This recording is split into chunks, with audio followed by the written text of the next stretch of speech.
Olá, está no ar o programa Direito e Globalização, que você pode assistir nos canais 9 da NET, 186 da Vivo TV e também pelo site www.tvaberto.tv.br. Vou repetir, www.tvaberto.tv.br. Se tiver dúvidas, sugestões, envie e-mail para direitoglobalização@tvaberta.tv.br. No programa de hoje, vamos falar sobre o tema do momento, corrupção e lavagem de dinheiro. E para falar sobre esse tema, ao meu lado está Fábio Tuffici, que é diretor do IBCCRI. Bem-vindo, Fábio, mais uma vez aqui, dividindo a bancada hoje comigo. Obrigado, Martim. E quem é o nosso convidado de hoje? Eu queria que você fizesse as honras da casa aí e apresentasse o nosso ilustre convidado de hoje. Nosso convidado hoje é um grande especialista no tema, professor titular da Faculdade de Direito do Largo São Francisco, é um estudioso de lavagem de dinheiro, corrupção, compliance, termo da moda. Então a gente vai aprender um pouco mais hoje aqui sobre essas questões que estão sendo ventiladas, as questões do momento, né, Martim? Sem dúvida. Um tema da maior atualidade possível. O nosso convidado de hoje é o doutor Renato de Melo Jorge Silveira, que nada mais nada menos é o vice-diretor da FADUSP, diretor em exercício, quando o diretor está ausente por qualquer razão. Por qualquer razão. Eu apresentei o título e não falei o nome. Não né? falou o nome, exatamente. Um amigo. Um amigo. E um professor de gerações aí, que tem uma carreira grandiosa no Largo de São Francisco. Tem marcado aí por suas posições progressistas no direito penal. Isso e hoje a gente vai falar de um tema que é um tema palpitante, conjuntural, que é corrupção e lavagem de dinheiro. Esse tema está na mídia todo dia. Hoje, ontem, amanhã, esse tema está sendo ventilado, entre outras coisas, pelas diversas ações que têm ocorrido no país em termos de combate à corrupção. Eu queria, ao seu modo de ver, como tá essa questão? Ela está bem legislada? Existe um vácuo? Enfim, eu queria uma definição sobre o tema da lavagem de dinheiro, da corrupção, essas coisas estão sendo julgadas. Como está isso? Meu caro Martim, meu caro Fábio, boa noite. Boa noite aos telespectadores. Me parece que o tema cria certas falsas expectativas. E eu explico por quê. A ideia de corrupção, lato sensu, é tão antiga quanto a própria história do homem, não é?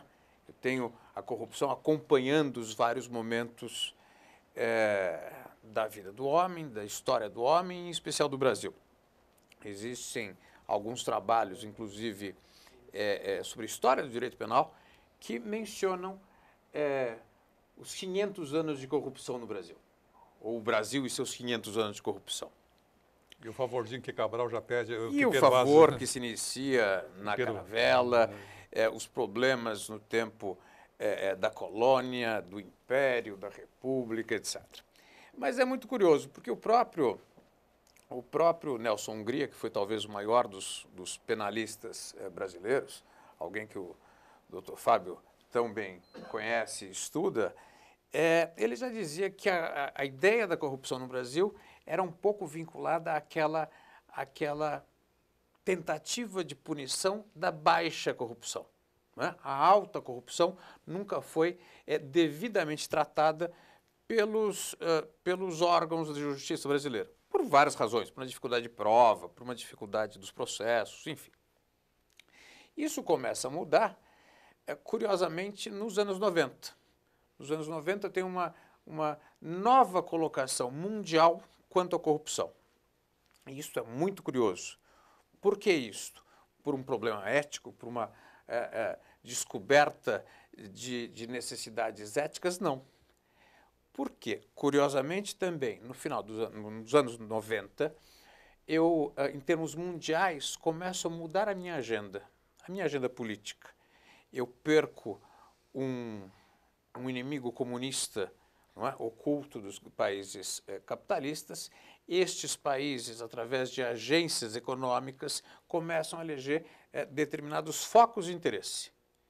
Um dos focos de interesse principais de incidência penal acabam por ser questão de drogas, questão de lavagem de dinheiro e questão relativa à corrupção.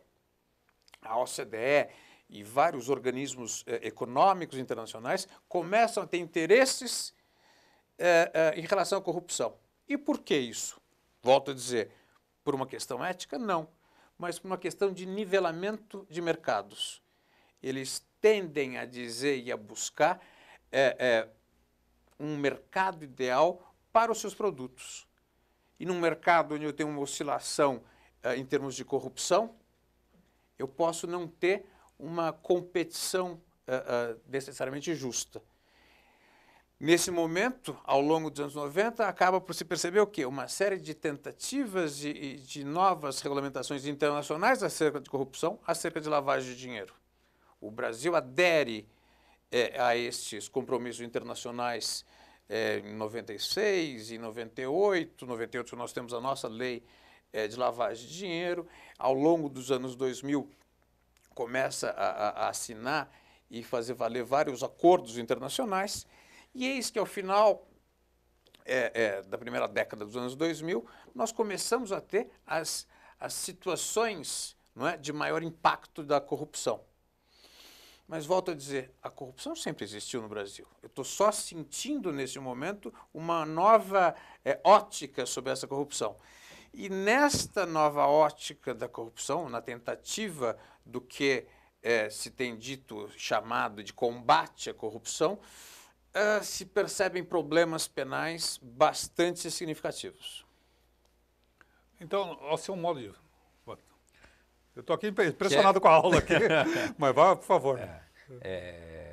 A profundidade realmente do Renato, eu já tenho a oportunidade de conversar às vezes com ele, e realmente é uma visão muito panorâmica da questão. Essa questão até que ele falou eu li na época de juventude um texto do Engels, e ele dizia que o capitalismo tem umas ferramentas para jogar a escada fora depois que alguns conseguiram subir.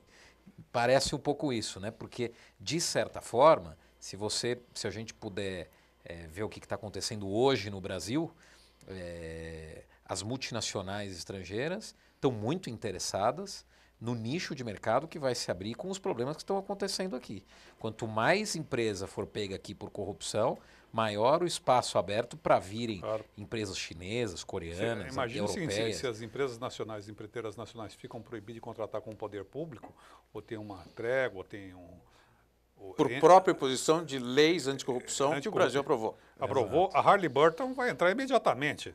Não teve nem que fazer a guerra do Iraque para entrar aqui. A gente mesmo fez o serviço e já entregou com o lacinho feito. Presente. Agora, eu queria te perguntar, Renato, um tema que muito pouco se fala aqui no Brasil e que afeta a nossa sociedade, talvez até mais do que a corrupção estatal, a corrupção do funcionário público, que é a corrupção privada.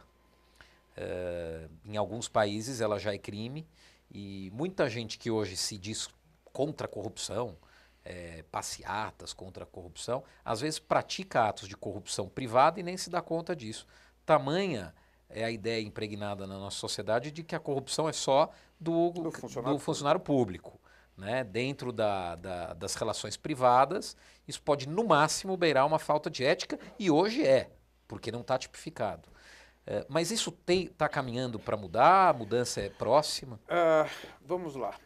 Em alguns desses acordos internacionais que o Brasil acabou por aderir, eu acabo por perceber algumas situações bastante curiosas. Primeiro, a recepção no Brasil, situação normativa interna do Brasil, de alguns institutos que lhe eram completamente estranhos e que causam um pouco de ojeriza por parte dos penalistas. Não é? Lhe dou 3 exemplos, ou 2 por enquanto. Responsabilidade penal da pessoa jurídica e delação premiada. Não é? Os acordos da OCDE contra a corrupção prevêem expressamente estes 2 institutos.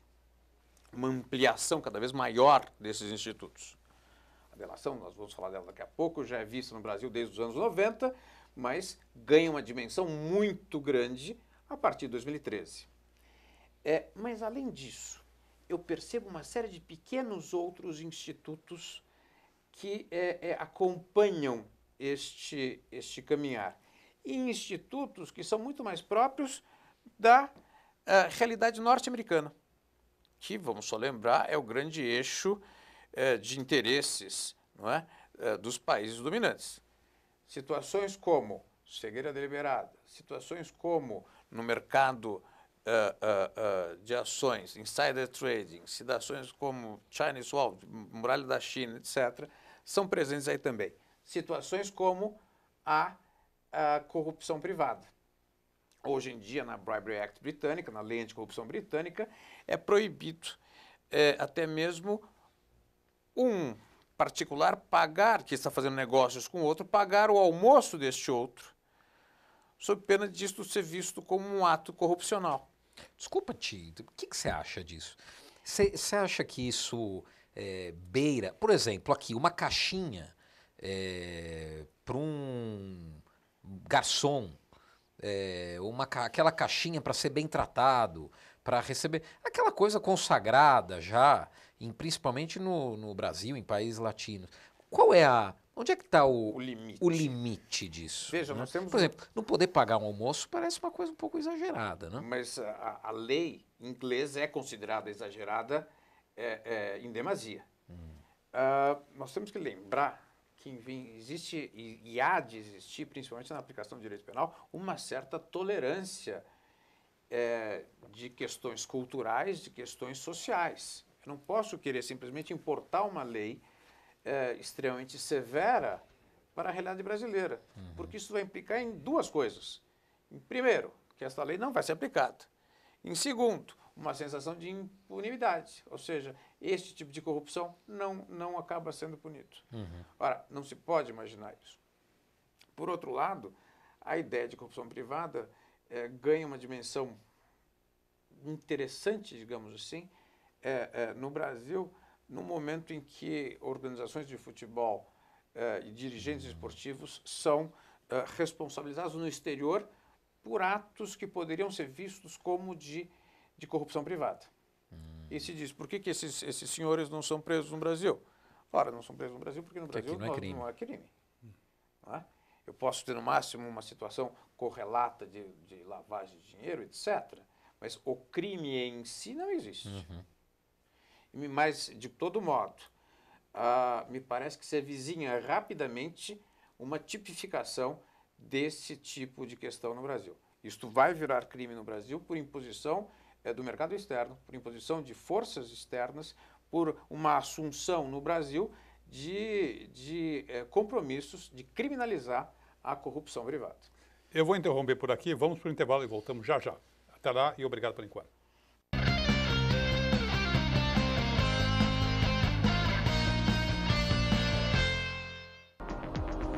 Você pode assistir a TV aberta pelos canais 9 da NET e 186 da Vivo TV. Saiba mais em www.tvaberta.tv.br. TV Aberta São Paulo, a emissora comunitária da maior cidade do Brasil. Este programa tem o apoio cultural da Editora Saraiva e com o apoio científico do Instituto Brasileiro de Ciências Criminais. O Programa Direito e Globalização é uma iniciativa da Comissão de Direitos Humanos da Ordem dos Advogados de São Paulo. Venha fazer parte da família TV Aberta. Entre em contato conosco pelo telefone 3868-2802 e saiba como trazer o seu programa para ser exibido aqui na nossa programação através de uma associação sem fins lucrativos. Não perca essa oportunidade de estar com mais de 3 milhões de telespectadores. TV Aberta São Paulo, a emissora comunitária da maior cidade do Brasil. Acesse o site da TV Aberta São Paulo, www.tvaberta.tv.br. Vídeos. Olá, a partir de... Notícias. Promoções. Assista a nossa programação em tempo real e faça sua pergunta para os programas ao vivo. Participe da emissora comunitária da maior cidade do Brasil.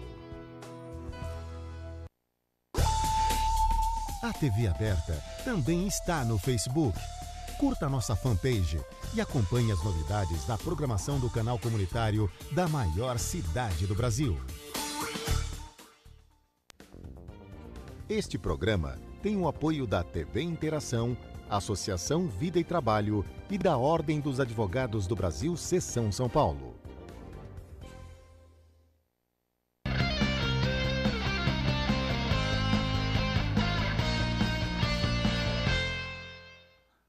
Estamos de volta no programa Direito e Globalização. Hoje falando sobre lavagem de dinheiro e corrupção. O nosso convidado de hoje é o Dr. Renato de Melo Jorge Silveira, que é especialista, professor em Direito Penal da Faculdade de Direito da Universidade de São Paulo, e dividindo a mesa comigo, a bancada comigo, está Fábio Tuffici, que é diretor do IBCCRIM. Com a palavra o Dr. Fábio aí para continuar a nossa rodada, depois eu entro aí. Vamos.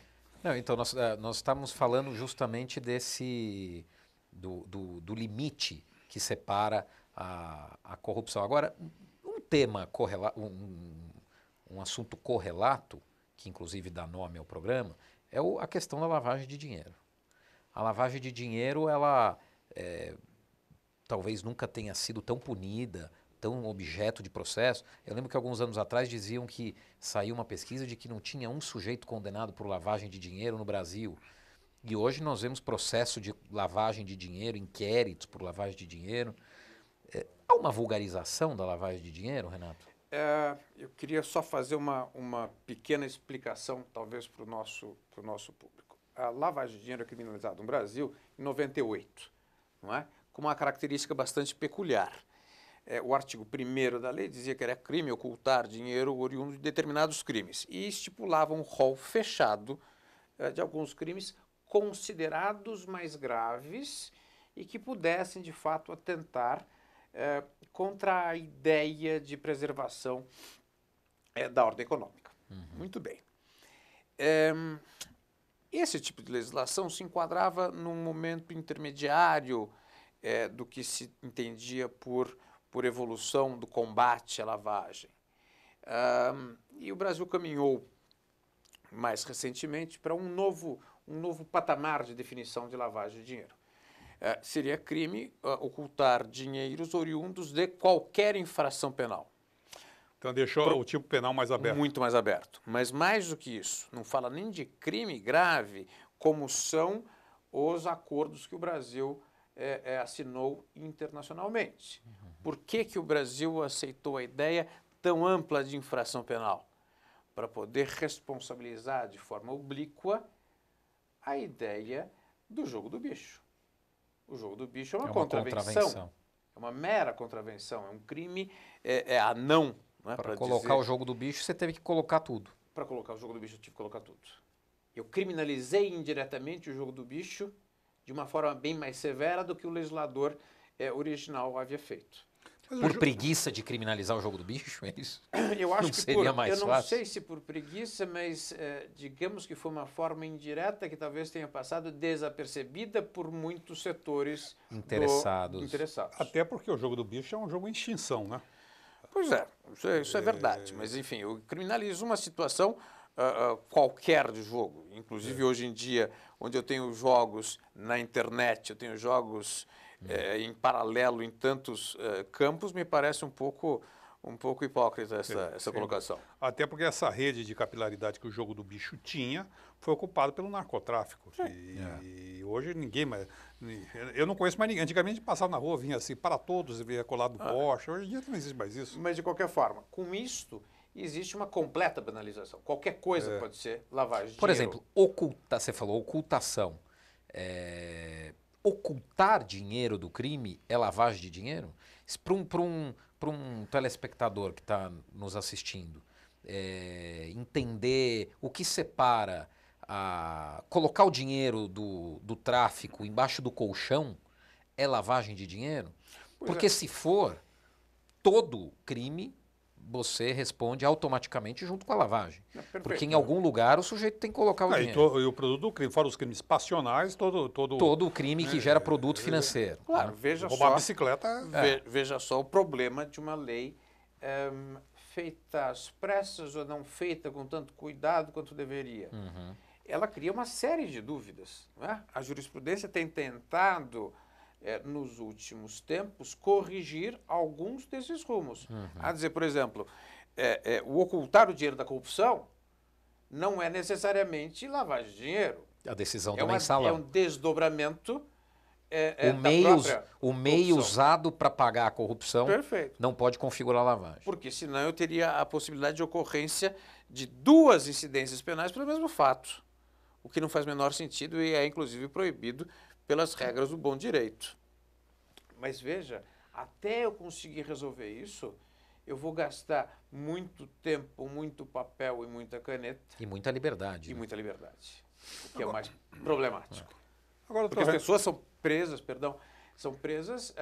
preventivamente. Eu não estou nem falando da condenação definitiva, mas eu posso ter pessoas presas preventivamente que é a perversidade até que isso se resolva. Da prisão preventiva. Perfeito. Porque o sujeito pode até reverter essa condenação no Supremo dali a 10 anos, mas a prisão preventiva já serviu de pena, né? Sem dúvida. Nós estamos vendo, tem a famosa Operação Lava Jato, que é o maior exemplo disso. Nós estamos vendo pessoas sendo presas preventivamente que tem que bater a porta do Supremo, só que não é uma coisa de forma direta. Você tem que ir esgotando por causa daquela súmula, você vai ter que ir esgotando as instâncias. Isso se passam quantos meses disso? 4, 5 meses. Isso para revogar a prisão. Para revogar a prisão. Para discutir uma questão de mérito como essa, são anos. Né? São anos. Claro. E veja só que o quanto é problemático. Ninguém aqui está defendendo a ideia de corrupção, ninguém aqui está defendendo até porque todos nós somos prejudicados. Não é? Claro. O que direito, os operadores do direito, os advogados, os intelectuais dizem o seguinte: eu tenho que preservar a presunção de inocência. Eu não posso aceitar que operadores do direito, que o judiciário venha a querer dar uma satisfação social com a prisão antecipada. Não é? A se imaginar, se eu não conseguir provar a culpa desse senhor, eu vou ter que absolvê-lo. Mas que se dê uma satisfação momentânea com a prisão preventiva. Não é de se aceitar isso de modo algum. Às vezes ela é usada até ardilosamente por um juiz que já sabe que o Supremo Tribunal Federal não aceitará aquele entendimento, mas ele, num ímpeto de querer dar uma resposta dele para aquele caso, ele usa a prisão preventiva, porque ele fala, o Supremo pode amanhã absolver, mas eu, de alguma forma, consegui punir. Aquela convenção sobre a tortura, firmada pela ONU, quando ela define tortura, a gente pode modernamente transportar. Veja bem, um indivíduo é inocente, ele tem uma vida, é um empresário. Ele é levado ao cárcere, desmoralizado publicamente, submetido a um sofrimento intenso, privado da sua liberdade, privado de uma série de coisas. E, ao final, ele consegue um habeas corpus, depois de passar não sei quantos meses ou ano, ali preso, e é absolvido. Neste caso, pode se equiparar, seria grosseiro falar que esse indivíduo sofreu uma tortura psicológica? Eu não sei se eu chegaria a tanto, mas que ele sofre um constrangimento, principalmente no momento em que nós temos alguns institutos, como a consagração da delação premiada, não é? Onde existe uma prisão, ou pode existir uma prisão com objetivos específicos de exercendo um poder sobre o indivíduo, que ele venha a colaborar com o Estado, me parece que isso é um problema a ser levado muito em conta. Não é? Os fins, isso eu não me canso de dizer, não podem, de modo algum, justificar os meios a serem empregados para uma delação. Sem dúvida, porque aquela pessoa acaba... Agora, falando em delação, vamos pegar. Isso vem do Instituto do Direito Norte-Americano. Nós não conhecíamos isso. É uma transição isso? É um novo direito penal que a gente está vivendo no Brasil? Veja só. Deixa eu separar em 2 momentos específicos. Eu conversar com o professor. Para tentar colocar as coisas para você, para tentar explicar um pouco por que a aversão que o penalista tem à delação. Não existe resposta sem sistematização. O Fábio sabe disso muito bem, que nós temos amplas discussões sobre isso. E ele tem até ficado um pouco mais simpático com algumas das teses que eu sustento. A delação surge no Brasil, especificamente num momento, no início dos anos 90, quando se discutia as tentativas de combate, e este é um tema que eu vou voltar daqui a pouco, a extorsão mediante sequestro. Como é que eu posso facilitar de qualquer forma a liberdade daquele fulano preso? Ora, vamos conceder o que já se falava séculos atrás, não só um direito penal, mas um direito premial. Vamos dar um prêmio para quem colaborar com a justiça e possibilitar a liberdade deste indivíduo. Num primeiro momento se desenha, então, na lei dos crimes hediondos, que surge no Brasil depois de uma série de sequestros pontuais, se desenha a possibilidade de um favor legal a quem, dentro de uma organização criminosa, colaborasse, que venha prender alguém, venha sequestrar alguém, que venha colaborar para a liberdade desse indivíduo. Naquele momento eu tinha uma delação com um foco muito estreito, é verdade, com influências do direito norte-americano, um pouco do direito italiano, mas com um foco bastante estreito. Nos últimos 20 e poucos anos, isto foi se ampliando. Foi se ampliando e isto se encontra dentro de um fenômeno mundial também. Eu tenho isto muito próximo na Espanha, na Itália, em Portugal, onde se dá instrumentos ao Ministério Público para negociar de alguma forma com os colaboradores ou com os arrependidos. Muito bem. De qualquer forma, até 2 anos atrás, isto no Brasil era bastante limitado, porque o favor, o prêmio que podia se dar era muito contido. Em 2013 é aprovada uma lei que amplia e que chega a dizer que o acordo pode gerar um perdão judicial. O acordo pode ir do nada ao quase tudo. Muito bem. Alguns acordos têm sido feitos, alguns acordos têm sido postos a público, acordos que eu tenho algumas dúvidas também quanto à sua legalidade, mas tem sido dito que eu posso negociar em busca de soluções para a justiça. Pelo que tem sido visto mais recentemente, esses acordos não efetivam o que prometem. Não é? A ideia de um perdão judicial, apesar de estar previsto na lei, não está sendo efetivado.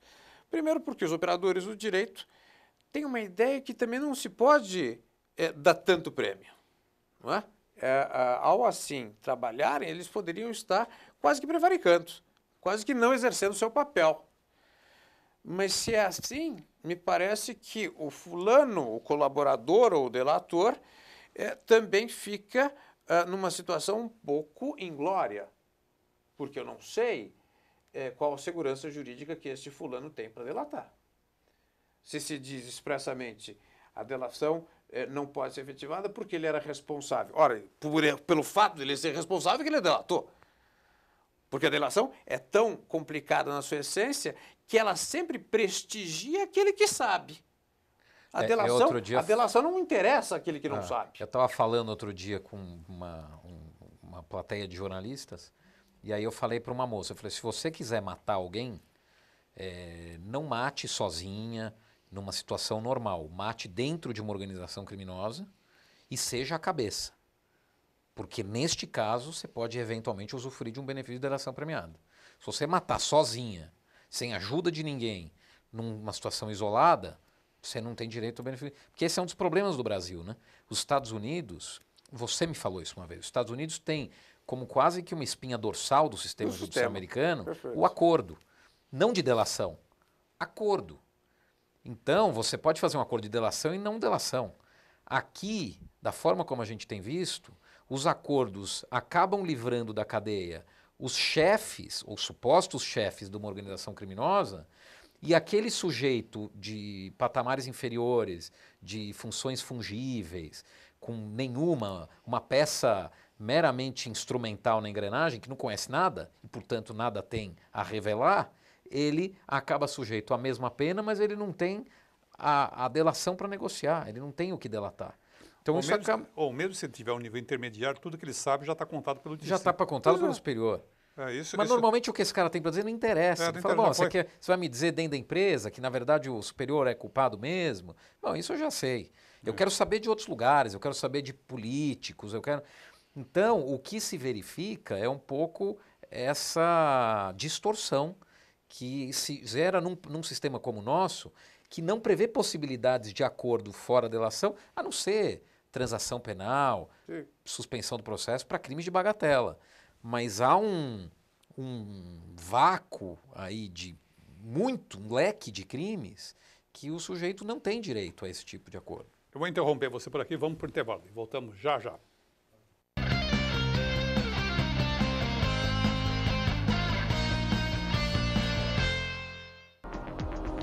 Você pode assistir a TV aberta pelos canais 9 da NET e 186 da Vivo TV.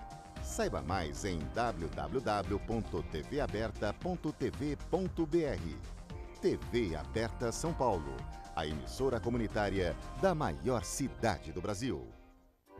Este programa tem o apoio cultural da Editora Saraiva e com o apoio científico do Instituto Brasileiro de Ciências Criminais. O programa Direito e Globalização é uma iniciativa da Comissão de Direitos Humanos da Ordem dos Advogados de São Paulo. Venha fazer parte da família TV Aberta. Entre em contato conosco pelo telefone 3868-2802 e saiba como trazer o seu programa para ser exibido aqui na nossa programação através de uma associação sem fins lucrativos. Não perca essa oportunidade de estar com mais de 3 milhões de telespectadores. TV Aberta São Paulo, a emissora comunitária da maior cidade do Brasil. Acesse o site da TV Aberta São Paulo, www.tvaberta.tv.br. Vídeos. Olá, a partir de... Notícias. Promoções. Assista a nossa programação em tempo real e faça sua pergunta para os programas ao vivo. Participe da emissora comunitária da maior cidade do Brasil. A TV Aberta também está no Facebook. Curta nossa fanpage e acompanhe as novidades da programação do canal comunitário da maior cidade do Brasil. Este programa tem o apoio da TV Interação, Associação Vida e Trabalho e da Ordem dos Advogados do Brasil, Seção São Paulo.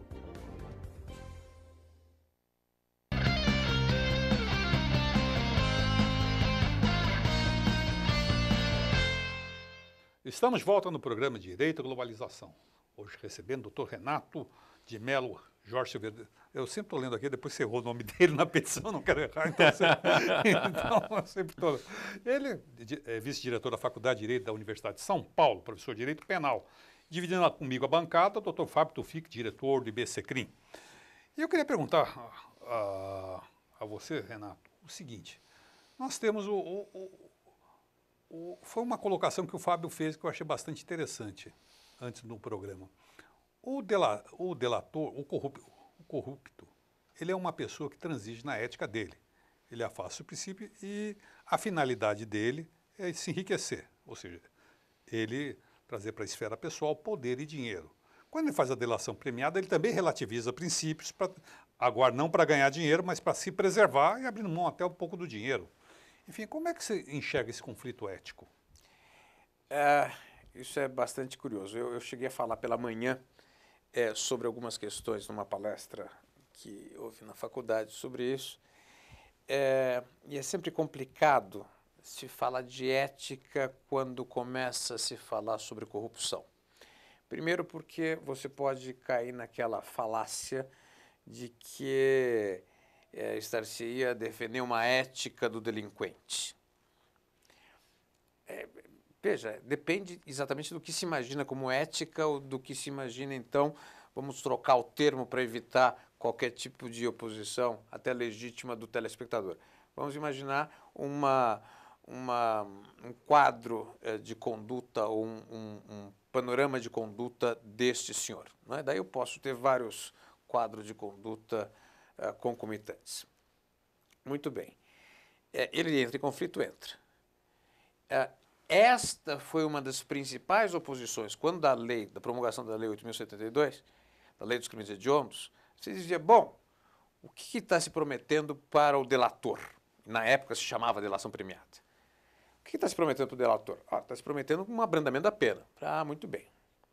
Mas deixa eu ver se eu entendi.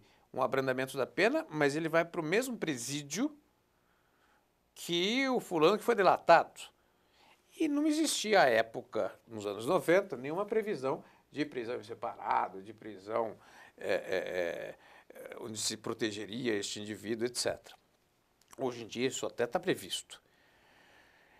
Você criava um segundo problema, então, que era, conforme fosse o código de conduta, o quadro de conduta destes delinquentes, eu poderia estar asseverando pela pena de morte, não é? Pelo atestado de óbito antecipado daquele que viesse a delatar. Isso é verdade. Eu tenho um problema bastante sério. Mas mais sério ainda, que tem sido colocado, e vamos ficar só na questão da corrupção para não ir muito longe, qual o grau de garantia, ou o grau de certeza, ou o grau de confiabilidade de alguém que infringe um código de conduta próprio, ou uma ideia ética própria, teria de falar na justiça mal do seu antigo companheiro. Ora, aqueles que vão defender o Instituto da Colaboração vão dizer o seguinte, o grau de confiança é bastante alto, porque afinal de contas ele está numa tentativa de autopreservação. Eu quero me defender, eu quero um favor legal, logo eu vou contar absolutamente tudo. Veja que mesmo a lei não diz isso. A lei diz que eu não posso confiar cegamente na delação, na colaboração. Eu tenho que embasar estas ideias com outras provas. Então, tudo deve ser sopesado ao seu tempo. O que me parece muito problemático não este ponto em especial, mas as situações obscuras que a lei acaba por me trazer. Eu tenho diversas situações bastante nebulosas e que vão gerar uma série de interpretações de duvidosa legalidade, como talvez o judiciário tenha que resolver nos próximos tempos. As questões, a validação dos acordos? A validação dos acordos, a abrangência dos acordos. O que o acordo pode ou não pode prometer, como o acordo deve se efetivar, as penas que estão sendo dadas, porque estão se criando penas, só para o telespectador entender. A nossa lei penal, a nossa lei de execução penal, estabelecem as penas e os regimes de pena. Não é? O que está sendo verificado fruto de colaborações são criações de pena não previstas na lei. Isto é bastante problemático. Por exemplo, ontem saíram 7 condenações, não sei se você se refere a uma delas. Ou não. Por exemplo, uma dessas condenações fala em regime domiciliar fechado. Eu vi isso, eu achei bastante estranho. Isso não faz parte da lei. Eu achei bastante regime domiciliar. Agora, digamos o seguinte, o regime domiciliar... O regime domiciliar previsto na nossa lei é de pena cautelar, não é de pena definitiva. Pena definitiva eu posso ter fechado, aberto ou semiaberto. Agora, nessa suposição, um indivíduo ele faz um acordo de delação premiada e ele obtém essa pena aí. Chega na instância superior, é anulado tudo isso. Problema. Como é que fica essa situação? Vamos lá. Que é um problema concreto. Problemas que nós verificamos nos acordos que estão sendo efetivados Brasil afora. Muitas vezes se coloca no acordo uma proibição de recurso. Pois é, contra uma cláusula constitucional. Contra uma cláusula constitucional. O ministro Teori Zavascki já disse, aliás, que isso é inconstitucional. Que eu não posso aceitar, não posso ter esse tipo de previsão. Mas os acordos são firmados, se interessa para o réu, se interessa para o Ministério Público, isso não sobe. É verdade. Não tem quem possa reformar isso. Só se esse advogado quiser tentar a sorte para ver o que acontece. Mas a delação... Se ele tentar a sorte, numa situação que já é mais favorável ao réu, ao cliente dele, ele primeiro perde o cliente, segundo... Perde o benefício da delação. Perde o benefício da delação. Mas e aí nós temos um problema de natureza concreta. A é condenado, né, nessa forma e ele está bastante satisfeito com a pena. Mas só que a delação dele, ilegal, nós estamos considerando legal, atinge a esfera de outro cidadão que não quer colaborar, que não acha esse caminho. Mas ele é prejudicado por uma decisão calcada em elementos e princípios absolutamente ilegais e inconstitucionais. Veja só... Gerando um efeito concreto na esfera pessoal dele. Eu vou fazer o papel do advogado do diabo, que sai da minha condição de crítico externo para tentar me imiscuir no meio e justificar, então, a decisão. A decisão seria dito o seguinte quanto à decisão. Mas não foi só a delação que justificou a condenação. A delação, a própria lei diz isso, é apenas um indício fomentador de outras provas. Logo, esta ilegalidade não macularia todo o arsenal probatório do processo. E poderiam dizer também que é uma ilegalidade que afeta o cara que foi beneficiado pelo acordo. Sim. Ela não é uma... ele negociou e não, é diferente de uma ilegalidade, por exemplo, se eu descobrir que o réu mentiu, o delator mentiu, sim, ou se descobrir que o... Uma coisa que me chama a atenção, Renato, é a quantidade de coisas que se negocia nesses acordos que não está previsto em lei. Por exemplo, tem um dos acordos que, evidente que do ponto de vista do réu é excelente, mas do ponto de vista do instrumento que o Ministério Público pode fazer disso para coagi-lo, porque tudo que você bota como cláusula no acordo mostra que isso foi, antes da celebração do acordo, argumento para convencê-lo a fazer o acordo. Então, por exemplo, se eu vejo uma cláusula dizendo que os familiares do réu não serão alvo de processo criminal, eu não preciso ir muito longe para entender e deduzir que, para assinar esse acordo, eu fui ameaçado de que minhas filhas fossem presas. Há um caso concreto. Há um caso concreto. Isso não está previsto na lei. A pena não passa da pessoa do réu, né? Você não pode... E coloca essas pessoas numa situação de desigualdade em relação a não delatores que estão numa situação parecida. Só por ser parente de alguém, isso, num caso em que se combate corrupção, parece remontar a tempos coloniais. O fato de ser parente de alguém o torna mais próximo dos benefícios, dos e levando em conta, se você tem uma ação de combate à corrupção, é comum que você coloque bens, pessoas que fazem isso, coloque bens sobre o manto da proteção familiar. A esposa, a filha, o filho, e acabam distribuindo. É muito comum isso aí. Mas veja, mas eu posso ter uma mistura de dinheiro bom com dinheiro ruim. Eu não necessariamente estou escondendo. Não, estou levando é uma presunção de culpa em relação aos familiares que é um pouco Não, e eu acho até que seria um pouco injusto que o delator, normalmente, que é o grande responsável, do caso que a gente está falando aqui, é o grande responsável pelos crimes, e uma filha que tem ajudado a fazer um contrato ou alguma coisa, sofra uma pena muito maior que a dele. O que me preocupa é isso estar sendo usado como moeda de troca. Veja, eu concordo. Aí é grave. Né? Em primeiro lugar, eu queria deixar claro que estamos falando aqui jornalisticamente, porque Sim. eu não conheço o caso em detalhes, mas enfim, é o que consta do noticiário técnico. Me preocupa também muito isso, e isto é visto tristemente, não só na realidade brasileira. Até nisto o Brasil consegue piorar as coisas. Ele importa... E piora. Não é? Mas isto é visto também na Itália, isso é visto também na Espanha, isso é visto também em outros países, aonde, pela situação aberta da lei, eu verifico problemas e pressões aí postas. A própria prisão preventiva não está prevista. Né? A própria prisão preventiva para delatar é alguma coisa que, eu volto a dizer, a menção ao ministro Euri Zavascki, seria medieval imaginar que eu posso ter uma prisão para alguém uma situação delatar. Então isso não poderia ser objeto de negociação. Não poderia ser objeto. Ou seja, ou o sujeito tem motivo para estar preso preventivamente ou não tem. não é a delação que vai colocá-lo na rua. Seria esse o raciocínio. Sim, de modo algum. Eu acho que tinha duas questões que eu queria muito rapidamente pontuar.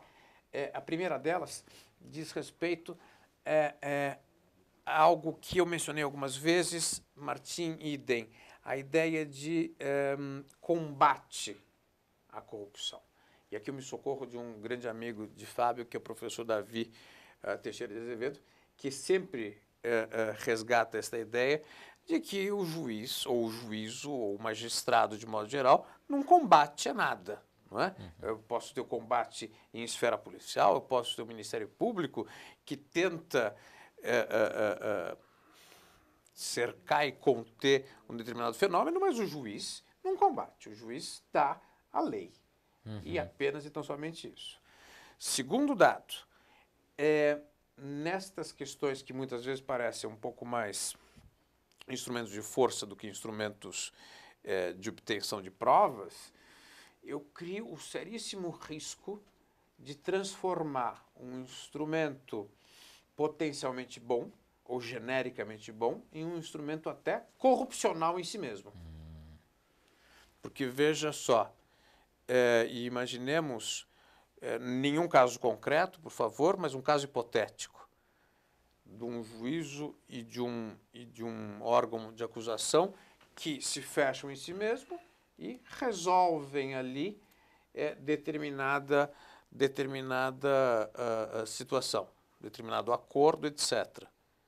Se eu não tenho recurso, se eu não tenho possibilidade de reexame disto, eu posso imaginar que em algum lugar, em algum momento, eu vou ter atores permeados também por corrupção. Sem dúvida. Eu vou interromper por aqui, vou para o intervalo e voltamos já já.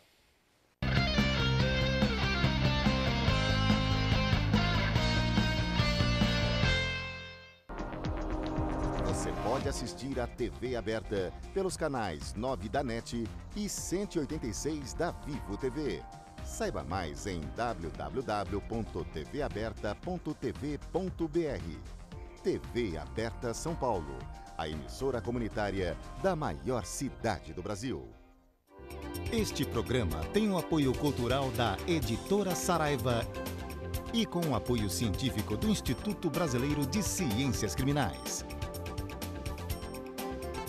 O programa Direito e Globalização é uma iniciativa da Comissão de Direitos Humanos da Ordem dos Advogados de São Paulo.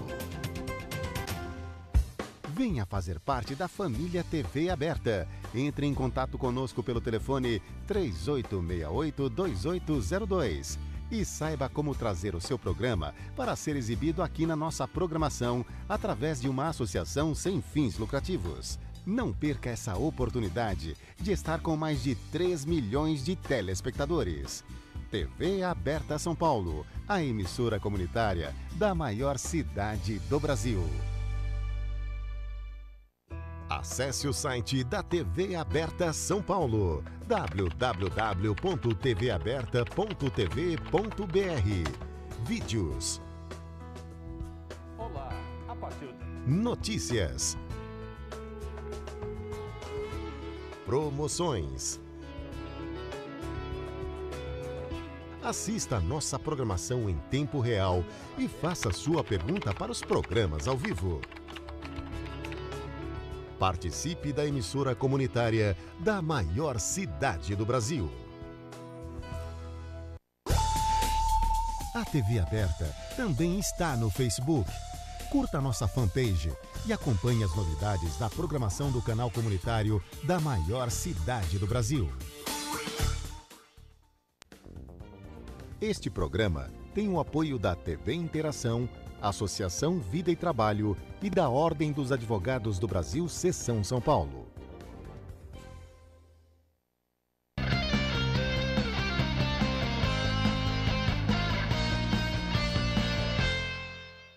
Estamos no quarto e último bloco do programa Direito e Globalização. Hoje discutindo corrupção e lavagem de dinheiro.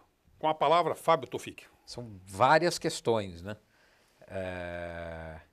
Não, essa questão que você estava falando, Renato, é uma questão bastante preocupante. Nós temos um sistema judicial no qual o Ministério Público, nós bem sabemos, não pode dispor da ação penal.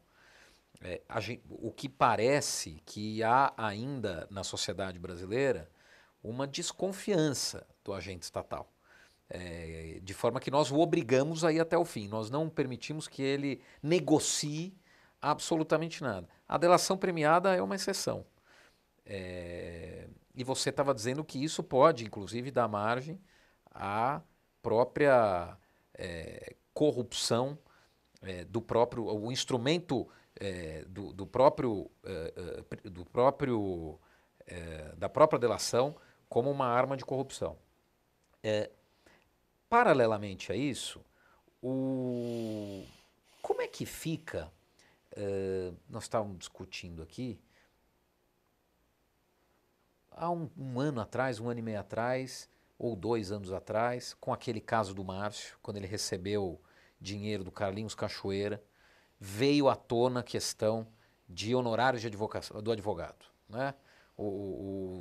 Lavagem de dinheiro, um procurador, inclusive esse que deu um parecer agora dizendo que a prisão é para delatar mesmo, é para forçar, abriu uma representação contra o Márcio por receptação. Como é que fica essa questão da lavagem de dinheiro do ponto de vista dos honorários do advogado, principalmente numa questão que me parece mais complicada, numa região talvez mais delicada, que é a da delação premiada. Porque o delator, ele é obrigado a declarar tudo que ele tem, ele não pode esconder nenhum real do que ele tem. Os honorários, como nós bem sabemos, não está declarado no acordo, né? Parte de uma relação privada entre o réu e a sua advogada. Como é que fica isso numa questão? Eu sei que você deve estar querendo me xingar, porque eu estou vindo com uma questão que talvez você nunca deve ter parado para pensar, mas é uma questão que intriga e nós sabemos. A pergunta se funda porque é notório que houve de uma forma extremamente de coação, de constrangimento, houve a tentativa de intimar uma advogada a depor no Congresso Nacional, com fins, obviamente, de invalidação do acordo. Mas a questão não deixa de ser preocupante, principalmente para o advogado. Como é que deve o advogado se comportar numa hora dessa? Vamos lá. Só para discordar um pouco de você, o assunto não me desagrada, até mesmo porque eu escrevi em 2005 um trabalho relativamente interessante à época, alongado à época, sobre lavagem de dinheiro em termos de honorários de advogados. Na época, eu fui taxado um pouco de louco esquizofrênico que estava imaginando o fim do mundo ou coisa que valha, só que isto, alguns anos depois, bateu, inclusive, na figura do Dr. Márcio, que era, sem dúvida nenhuma, o ícone maior da advocacia criminal brasileira. Muito bem. Essa também é uma realidade que é encontrada mundo afora. Essa também é uma realidade bastante significativa mundo afora. O que tem sido mais recentemente discutido? Bom, a advocacia, principalmente criminal, estaria excluída de qualquer tipo de necessidade de informação quanto a recebimentos, etc. O COAF não teria, inclusive, que ser notificado quanto a isso. Existe uma dúvida quanto à advocacia consultiva, que é outro ponto. Mas aí sim você aborda uma questão que é uma nova advocacia que surge nesse momento da 2850, aonde o advogado, ou o papel do advogado, é quase que contratual a ponto de formalizar uma colaboração com a justiça. Coisa que é bastante complicada, complexa e difícil a se imaginar, que muitas vezes, se o advogado não tem uma atuação incisiva no caso, mas só em termos de colaboração, esse advogado poderia atuar em vários contratos ao longo de um mesmo processo. Pelo menos parece que essa tem sido a ideia levada a cabo neste caso em especial. Eu tenho um pouco de dúvida se o advogado, de fato, poderia atuar em vários processos ao mesmo tempo, com vários clientes ao mesmo tempo. De qualquer forma, ele não exerce, este advogado, que, como eu disse, apenas atua de uma forma contratual a verificar se a colaboração estaria perfeita, ele não guarda necessariamente sigilos, principalmente porque o seu cliente não pode ter sigilo. Principalmente porque o seu cliente não é mais visto como réu, mas é visto sim como testemunha. Porque ele abre mão do direito de guardar o silêncio. Ora, se é assim, esta figura do advogado aqui também é um pouco peculiar. Essa figura é um pouco peculiar e acho que vai precisar ser revisitada, quer pelos órgãos de classe, quer pela própria legislação. Não é? Porque... Ou talvez eu não sei exatamente o como que vai se caminhar é uma previsão de honorários no acordo. No acordo. E a origem desse dinheiro. Perfeito. Uma coisa que você verifica, por exemplo, nos Estados Unidos. É previsto no acordo. Não, eu tenho que pagar, por exemplo, a fiança com dinheiros diferentes dos dinheiros que são objeto da investigação. Ou eu tenho que ter uma fonte, só que daí eu inverto um ônus da prova que me é também muito difícil de trabalhar. Eu quebro a ideia de presunção de inocência e parto para a presunção de culpa. Mas na delação já não tem mais presunção de inocência. Pois é, verdade. Agora, Fábio e Renato, o tempo esgotou. Estou aqui com um conjunto de perguntas aqui do público, eu peço desculpa, não consegui seguir adiante, aqui a conversa está interessante, não consegui seguir com as perguntas, peço antecipadamente. Vamos corromper o Renato para ele ver se ele consegue vir mais um dia. Aqui, sem dúvida. Eu estou à disposição. Vamos intimá-lo aqui num acordo de delação por favor. Educacional. Queria ouvir suas considerações finais e deixar por último o doutor Renato. Martim, o tema é extremamente palpitante, é o creme de la creme do direito penal e do processo penal hoje no mundo, só se fala nisso. E nós trouxemos hoje, sem dúvida nenhuma, um dos maiores estudiosos no assunto hoje aqui no Brasil. O Renato é professor titular da Faculdade de Direito, ele e o professor Checaira hoje são os únicos professores titulares da faculdade, faz inúmeras viagens para o exterior, estuda. De vez em quando nos encontramos nos aeroportos. Aí. Pois é difícil até encontrá-lo e conseguir encontrá-lo da forma como a gente gostaria, de tanto que ele viaja para estudar. Então eu acho que nós hoje fomos brindados com uma aula sobre o tema e, portanto, eu só tenho a agradecer o convite. Eu que gostaria de agradecer e acho que, enfim, não é a ideia não foi de dar uma aula ou de dar uma palestra, nada disso, mas sim expor dúvidas e angústias de um direito de informação. A verdade é esta, toda a nossa nova realidade em termos de corrupção e lavagem de dinheiro está em informação. Agora, me preocupem muito como está a se dar essa formação e quais vão ser os próximos passos. Porque, não querendo ser o profeta do Apocalipse, mas conforme esses passos acabem por se dar de forma equivocada, nós vamos ter retrocessos não desejáveis. Fábio, queria agradecer a sua companhia sempre generosa, dividindo a bancada, e o convite que você fez ao professor, amigo, que a gente pode falar, doutor Renato, que deu um show, mais uma vez veio aqui brindar a nós e o público de casa, dando um show sobre o tema. Na verdade, foi uma aula, mais do que uma aula, para mim, eu fiquei aqui tirando minhas dúvidas. Então, anotei aqui, tirei gratuitamente minhas dúvidas aqui, sem ser aluno do Largo São Francisco, mas tive a honra aqui hoje de aprender muito. Muito obrigado pela sua presença. Obrigado, Sérgio. Obrigado, Martim. Obrigado a você e vou me despedindo agora. Até a próxima semana e muito obrigado.